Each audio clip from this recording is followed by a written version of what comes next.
Huh. Welcome to Mixed Bag Story Swap at Belmont Village on July 15, 2024. And without further ado, we are now going to have a story from Renu. Thank you, Renu. Spotlight me, please, Linda.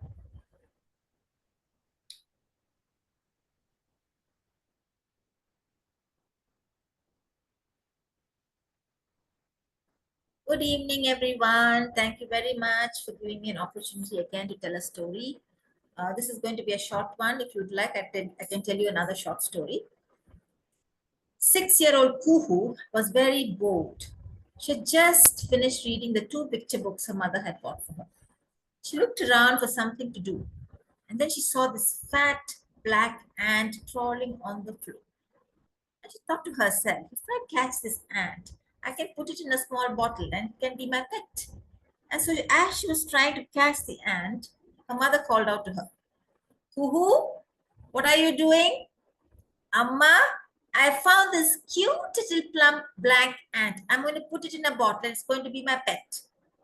Kuhu, don't do that. That's God's little ant. Leave it alone. God's little ant? Maybe if I follow this ant, it will take me straight to God. And so Kuhu started crawling on all fours and looked to see where the ant was going. And the ant continued to walk across the floor. And suddenly it stopped. Kuhu looked. It was at her lollipop that she had dropped a little earlier. And Amma had said, don't eat that, Kuhu, you have dropped it on the floor.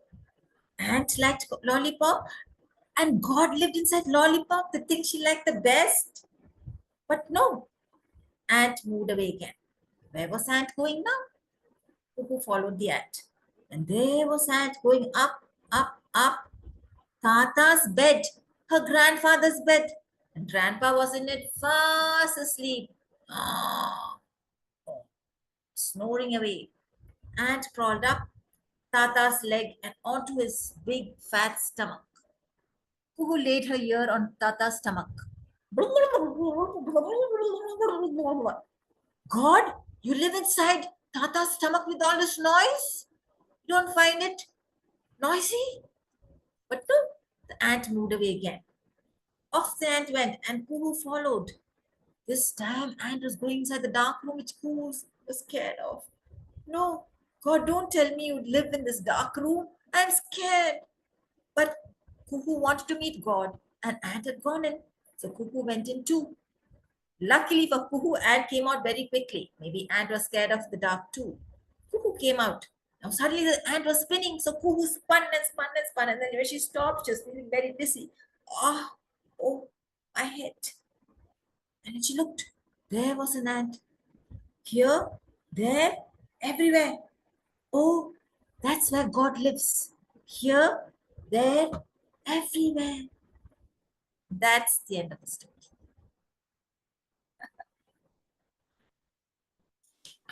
If you want another one, short one, I can tell you another one. Yes. Oh, thank you, Renu. First, I want to tell you I didn't get my jazz hands up. I loved your story and I love the revelations. It's just wonderful. Not to mention the way you render it. Look at Marion, there's God's hands. I love this story because actually I had gone out somewhere far away. I was on my way home. I stopped at another place before coming home, and I had lots of time to kill. So I went into this bookstore. I sat in the children's section. I was reading book after book after book. And the story, I just loved it. I just memorized it. Oh, I my can tell you word. one more story which I read in a children's book. That's If you'd like, lovely. if you'd That's like lovely. it. Okay. I shall mute and I shall let you begin. Okay, thank you. In Hindu mythology, there are 3 gods, the Trinity: Lord Brahma, the creator; Lord Vishnu, the preserver or the protector; and Shiva, the destroyer.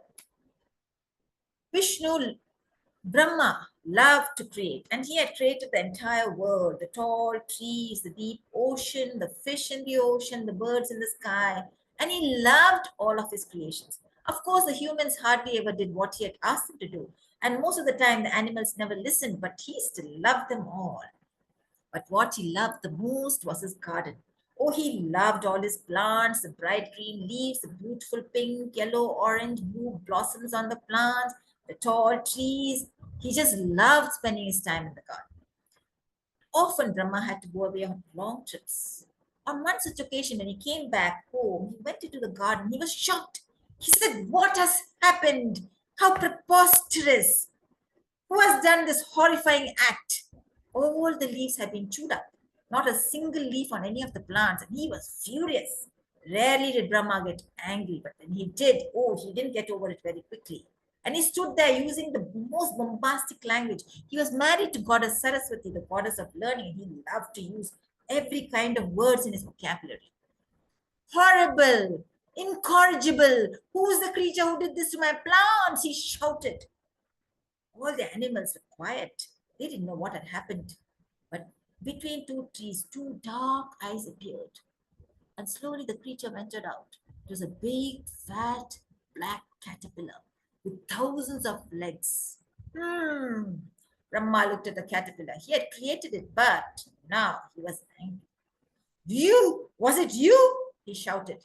Caterpillar shrank back a bit and said, "Yes, yes, Lord Brahma, but you see, I'm always hungry and I listen to my stomach." And the little ant who had been crawling up Brahma's leg said, "Lord Brahma, forgive him. His brain is in his stomach and he listens to his brain all the time." "I don't care," said Brahma. "How dare you destroy my garden? You relentless creature, you have destroyed it. You have, oh, I cannot get over this," he shouted. A little chameleon had also been watching, plucked up his courage and said, "Lord Brahma, please forgive him. I cannot forgive such a dastardly act. I shall punish you," he said. Caterpillar's eyes widened and he shrank back a little bit more. And Lord Brahma said, "Well, you have been eating all my leaves, and now you shall turn into stone. You shall hang on a tree. You shall be surrounded by things you love to eat, but you should not be able to eat even a little bit of it." "Oh, no, Lord Brahma," said the chameleon. "That's really cruel. Is it going to be forever?" "Did I say forever? You shall be like that for a few days, caterpillar, and then you shall emerge as something beautiful." "Beautiful, Lord Brahma," said the caterpillar. "Will I get to eat?" "Oh, eating is all you can think of. No, you shall not get to eat." "Ah," said the caterpillar, "but you shall drink the sweetest of nectar." Wait and see," he said. And so poor caterpillar turned himself into a stone, or rather, he thought it was a stone, it was a cocoon. And he hung there on the tree, looking at all the yummy, yummy leaves, not able to eat them. But after a few days, he did emerge as a beautiful butterfly, so colorful, so beautiful. All the animals said, "Wow!" Even Brahma was thrilled with his own creation. He said, "Wow, I have really excelled myself at this." All the animals rejoiced when they saw the beautiful butterfly flitting around all the flowers, drinking sweet nectar. And that's the end of the story.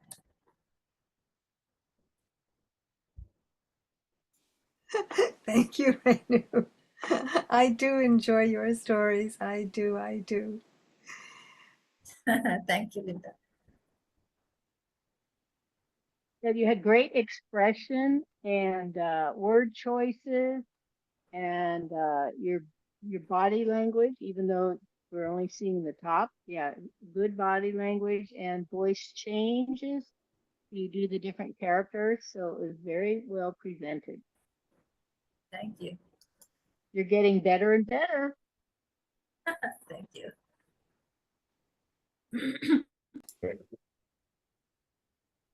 And for our story, we're having Sri Karuna at Mixed Bag. Sri. Thank you, Linda. Thank you, everyone. I'm Sri Karuna from India, and I tell stories under the name Chandamama Katha. It's called Chandamama is for moon, and Katha means stories in Indian languages. And yeah, I like to tell moonlight kind of stories. Today, the story that I brought to you all is called The Rabbit Listened, and it's written by Hori um, Joyerfeld. Joyerfeld. So that's, I hope I pronounced it right. I adapted it a little bit for the telly, unless the way it is, because it's a picture book. Long, long ago, Taylor stayed with his parents.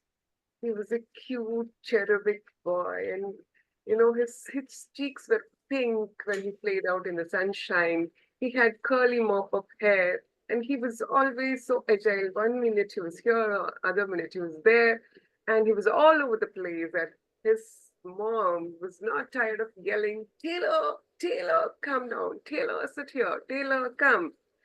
And his father said, "Why don't we make him do something?" And that's how Taylor's love for building something. Whenever his father went on a trip, he came back with a bag full of blocks, Legos, and different kind of things that could be assembled. And Taylor always loved to build something new. They stayed in the suburbs near the woods. And one day, his mom said, "Taylor, go out into the courtyard and in the sunshine, do whatever you want. Take your Legos with you, take your blocks with you." But okay, I will do that. And he took out the latest one that his father brought as a gift.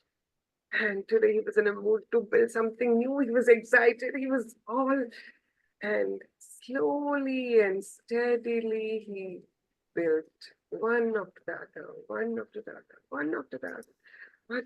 And it stood that the whole structure was so magnificent and he was so proud of what he had built.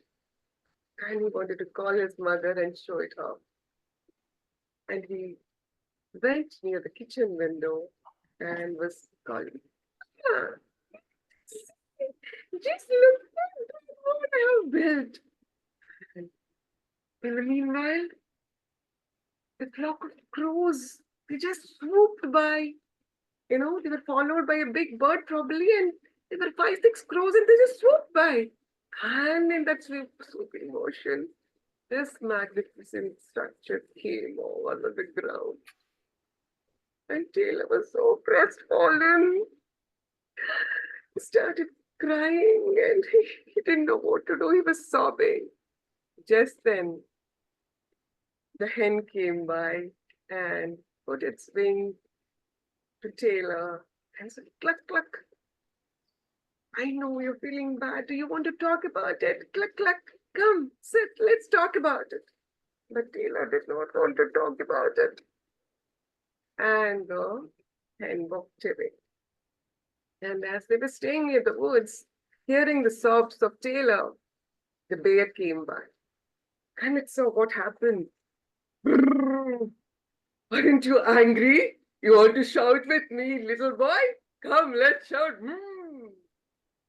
Although Taylor was angry and disappointed, he was not in a mood to shout. And the bear said, "You don't want to shout. I'm walking away." And the bear walked away.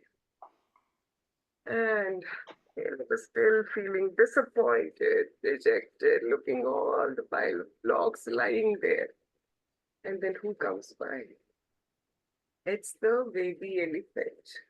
The elephant comes by and carefully, without stepping on those blocks, it puts its trunk around Taylor comfortingly and says, "Taylor, it's okay. Remember, you're trying to remember and they'll build this back again." Taylor was not in a mood to build it again. He didn't want to remember it either. And then the elephant walked away. And when the elephant walked away, the kangaroo came. No. Before the kangaroo, the hyena came. And the hyena was all after him.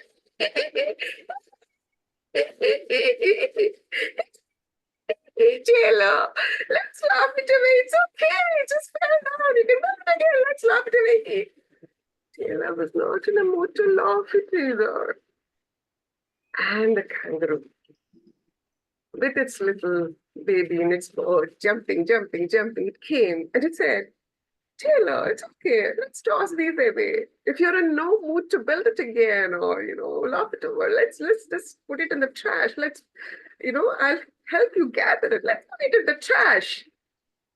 Taylor was not willing to put it in the trash either. And now we came, slithering by, slowly, sliding, the snake came and said, do you want to take revenge? Do you want to take revenge? Let's hunt them with crows and pelt them with stones. They was not in a mood to take revenge on those birds. They didn't know what they were doing. And snake slithered away again. And Taylor was still sitting there, disappointed, dejected. And he didn't even know who came near the fire. It was a tiny little rabbit. It saw what all happened. And it moved a little more closer. It moved a little more closer. And a little more closer to Taylor. And it just sat next to the Taylor, next to Taylor, silently. It just allowed Taylor to lean onto her. And after a little while, Taylor talked to the rabbit. After a little while, he remembered how he had built the whole thing. After a little while, he felt angry about what happened. After a little while, he laughed about it, what happened. After a little while, he also got a thought, maybe I should trash this. But he did not get the thought of taking it in. But as he remembered the whole thing, after laughing with the rabbit, after talking with the rabbit, he and the rabbit together started building it up all again. And now he built the whole thing again. And the rabbit just listened to him as he was building it. Look, rabbit, we have to put this here, we have to put that there. Isn't it looking nice? And the rabbit was just there, listening to him. And his mother walked out of the kitchen and he went running to show it. Oh, look, I have built this up again. And his mother said, oh, my little boy, this is such an engineering marvel. Oh, lovely. And he hugged his mother, and his mother hugged him. And the rabbit looked at him. And then with its long ears, all that the rabbit just did today was listen to Taylor. That's the end of my story.